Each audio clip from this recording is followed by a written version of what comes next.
Okay, take two because my internet hates me. Or it was due to MAGA. Anyway, we're back. Give me a second, give me a second.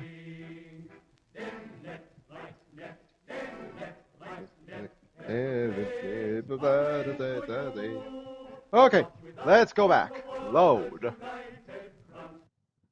With the dissolution of the primeval communities, society begins to be differentiated into separate and finally antagonistic classes. I have attempted to retrace this dissolution in The Origin of the Family, Private Property and the State, second edition, Stuttgart, 1886. Way to shill your book, Angles. Way to shill your book. Okay. Society as a whole is more and more splitting up into two great hostile camps, into two great classes directly facing each other, the bourgeoisie and the proletariat. Please continue, Carl. From the serfs of the Middle Ages sprang the chartered burghers of the earliest towns. From these bourgeoisies, the first elements of the bourgeoisie were developed. The discovery of America, the rounding of the Cape, opened up fresh ground for the rising bourgeoisie. The East Indian and Chinese markets, the colonization of America, trade with the colonies, the increase in the means of exchange, and in commodities generally, gave to commerce, to navigation, to industry, an impulse never before known, and thereby to the revolutionary element in the tottering feudal society, a rapid development. The feudal system of industry, in which industrial production was monopolized by closed guilds, now no longer sufficed for the growing wants of the new markets. The manufacturing system took its place. The guild masters were pushed on one side by the manufacturing mineral class. Division of labor between the different corporate guilds vanished in the face of division of labor in each single workshop. Hold on, what's the middle class? The middle class is a very general term indicating all those classes which lie in between the ruling class and the producing class. In the capitalist society, the bourgeoisie and the proletariat. Basically, the middle class is the people who have nice, comfortable office jobs, but their work is still for the benefit of the bourgeoisie. Meantime, the markets kept ever growing, the demand ever rising. Even manufacture no longer sufficed. Thereupon, steam and machinery revolutionized industrial production. The place of manufacture was taken by the giant, modern industry, the place of the industrial middle class, by industrial millionaires, the leaders of the whole industrial armies, the modern bourgeois. Modern industry has established the world market, for which the discovery of America paved the way. This market has given an immense development to commerce, to navigation, to communication by land. This development has, in its turn, reacted on the extension of industry. And in proportion as industry, commerce, navigation, railways extended, in the same proportion the bourgeoisie developed, increased its capital, and pushed into the background every class handed down from the Middle Ages. We see, therefore, how the modern bourgeoisie is itself the product of a long course of development, of a series of revolutions in the modes of production and of exchange. Each step in the development of the bourgeoisie was accompanied by a corresponding political advance of that class. An oppressed class under the sway of the feudal nobility, an armed and self-governing association in the medieval commune. What do you mean by commune, Marx? AIDS angles!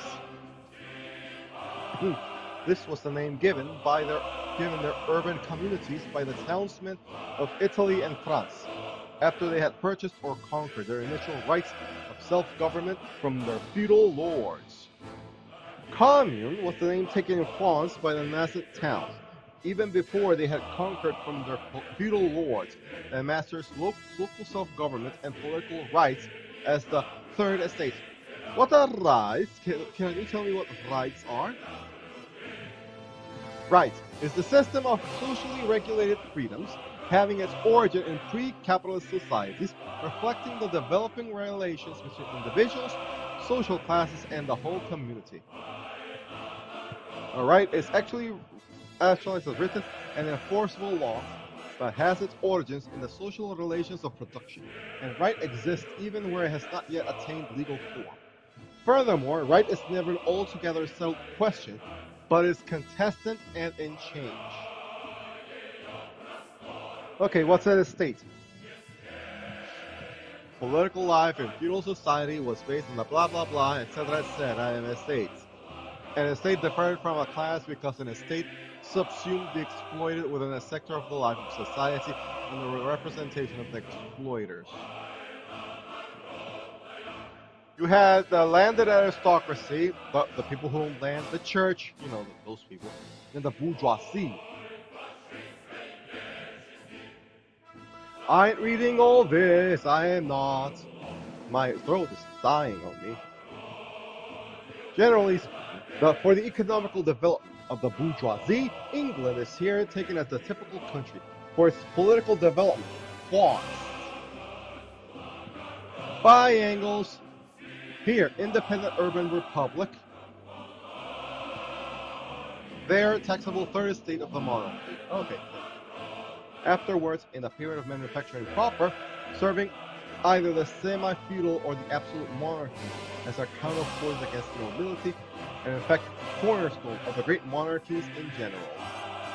The bourgeoisie has at last, since the establishment of modern industry and of the world market, conquered for itself, in a modern representative state, exclusive political sway. What's a state? Okay, but a rule has to maintain the conditions of its rule. Thus, it is only in a society which is divided between hostile social classes that the estate exists. Okay.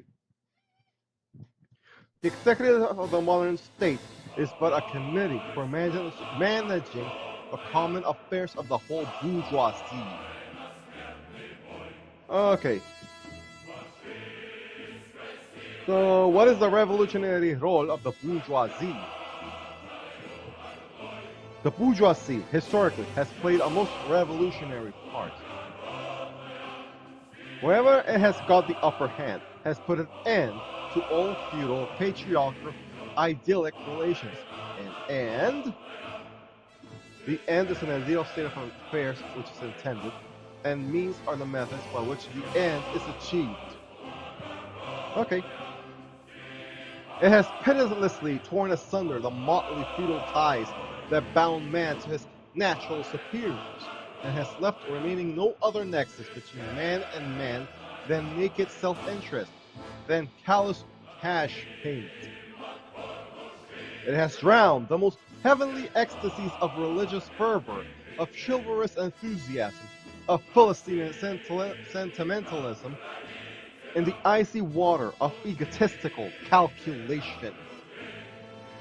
It has resolved personal worth into exchange value, and in place of the numberless indefeasible chartered freedoms, has set up that single unconscionable freedom: free trade.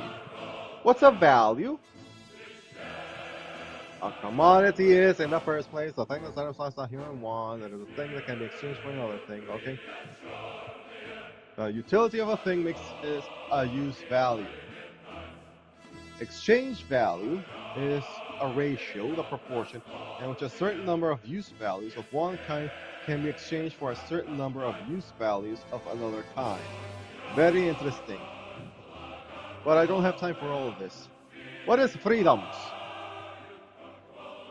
Freedom is the right and capacity of people to determine their own actions. The community which is able to provide for the full development of human potentiality. Freedom may be enjoyed by individuals, but only in and through the community. Only in community, individual has a means of cultivating his gifts in all directions. Only in the community, therefore, is personal freedom possible. Very interesting, but I don't have time for all of it. Freedom! Oh wait, we already have that. For exploitation, veiled by religious and political illusions, it has substituted naked, shameless, direct, brutal exploitation. Can you expand on the exploitation, please, Marx? Making use of some vulnerability in another person in order to use them to attain one's own ends at their expense. So basically, if a person is very, very poor and you offer them a job for pennies on the dollar, for a job that could easily pay dollars on the dollar, you're exploiting them. If you pay someone $2 and the minimum wage is $7, and we can do that because they're desperate and they don't have papers, for example, so they're not exactly citizens, you're exploiting them. That's bad, my friends. That is bad. The bourgeoisie has stripped of its halo every occupation hitherto honored and looked up to with reverent awe. It has converted the physician, the lawyer, the priest, the poet, the man in science into its paid wage laborers. The bourgeoisie has torn away from the family its sentimental veil and has reduced the family relation to a mere money relation. Ugh. Damn. The bourgeoisie has disclosed how it came to pass that the brutal display of vigor in the Middle Ages, which reactionaries so much admire, found its fitting complement in the most slothful indolence. It has been the first to show what man's activity can bring about. It has accomplished wonders far surpassing Egyptian pyramids, Roman aqueducts, and Gothic cathedrals. It has conducted expeditions that put in the shade whole former exoduses of nations and crusades. The bourgeoisie cannot exist without constantly revolutionizing the instruments of production and thereby the relations of production, and with them the whole relations of society. Conservation of the old modes of production in unaltered form was, on the contrary, the first condition of existence for all earlier industrial classes. Constant revolutionizing of production, uninterrupted disturbance of all social conditions, everlasting uncertainty and agitation distinguish the bourgeois epoch from all earlier ones. All fixed, fast frozen relations, with their train of ancient and venerable prejudices and opinions, are swept away. All new formed ones become antiquated before they can ossify. Ossify? Give me a moment, ladies and gentlemen. Give me a moment. A second, please. A second.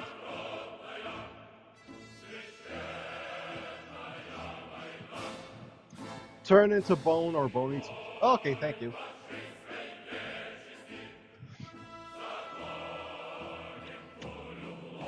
All that is solid melts into air. All that is holy is profaned. And man is at last compelled to face with sober senses his real conditions of life and his relations with his kind. What do you mean kind? Huh? A synonym for genus. Okay?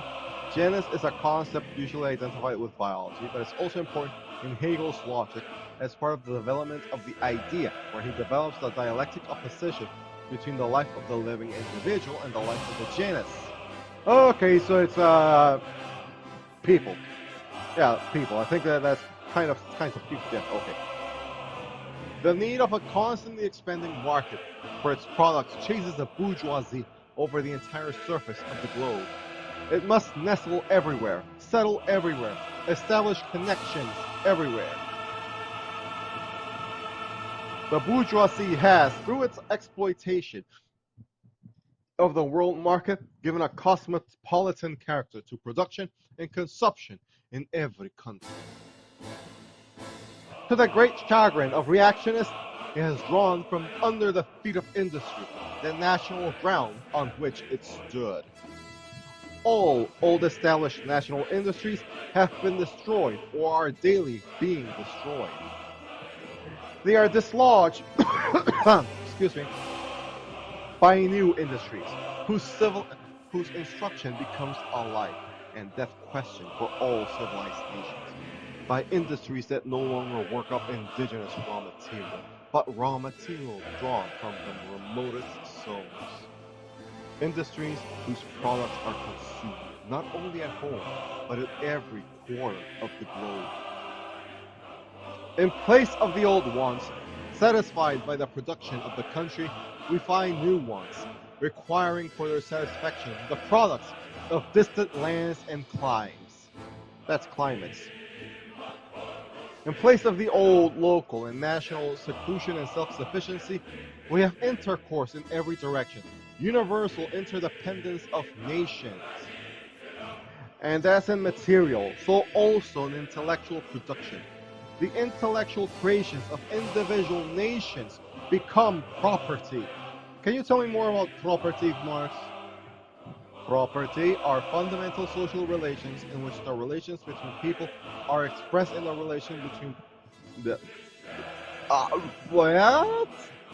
The ownership of property constitutes a social relation when that ownership affects the lives of other people. So, for example, a laborer in capitalism is the owner. Hey, Samuel, how are you doing? I'm reading the Communist Manifesto. But when they sell it on the day-to-day basis, it becomes the property of a capitalist who obtains the right to use it and the right to profit from it. Ownership of the means of production is the most important social relation, since it gives to the class owning the means of production exclusive control over the labor process, and thereby the power they have over all laborers. Communist society removes the existence of property as discussed here. It does not remove the form of property which we have over ourselves, our own choices and thoughts, our own expressions and ideas. In communist society, while all people wholly own themselves individually, they also own in common the means of production. Communist society does away with distinctively capitalistic property relations, while in human sense it strengthens property relations. Give me a second, ladies and gentlemen. I have to turn off my fans. So basically it means you'll keep your toothbrush, but not your factory. Your toothbrush is yours, your factory is everyone's. There we go, that makes all the sense in the world. National one-sidedness and narrow-mindedness become more and more impossible, and from the numerous national and local literatures, there arises a world literature. The bourgeoisie, by the rapid improvement of all instruments of production, by the immensely facilitated means of communication, draws all, even the most barbarian, nations into civilization. Well, that sounds bad. Civilization means class society, the whole epoch which lies between tribal and the classless. Okay. The cheap prices of commodities are the heavy artillery with which it batters down old Chinese walls, with which it forces the barbarians' intensely obstinate hatred of foreigners to capitulate. Hey, Maria! It compels all nations, on the pain of extinction, to adopt the bourgeois mode of production. It compels them to introduce what it calls civilization into their midst, i.e., to become bourgeois themselves.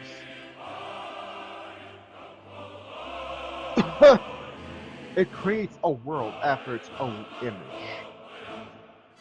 Okay, let me save it here. And I have to quit because my throat is killing me. Ladies and gents, I cannot. Oh man, I just cannot. This is a lot of reading. My throat hurts. Believe it or not, I've been this is 2 streams that should have been 1. But oh, my throat, my poor throat. We're gonna continue with the Communist Manifesto on Thursday, okay? And so you don't miss it, I'm gonna have it all under one playlist. So you guys will enjoy the Communist Manifesto the way I intended it, as in one uninterrupted stream, okay? Tune in Thursday or Wednesday, whichever comes closest, for part two, the real part two, of the Communist Manifesto, the visual novel, as read by El Vencedor.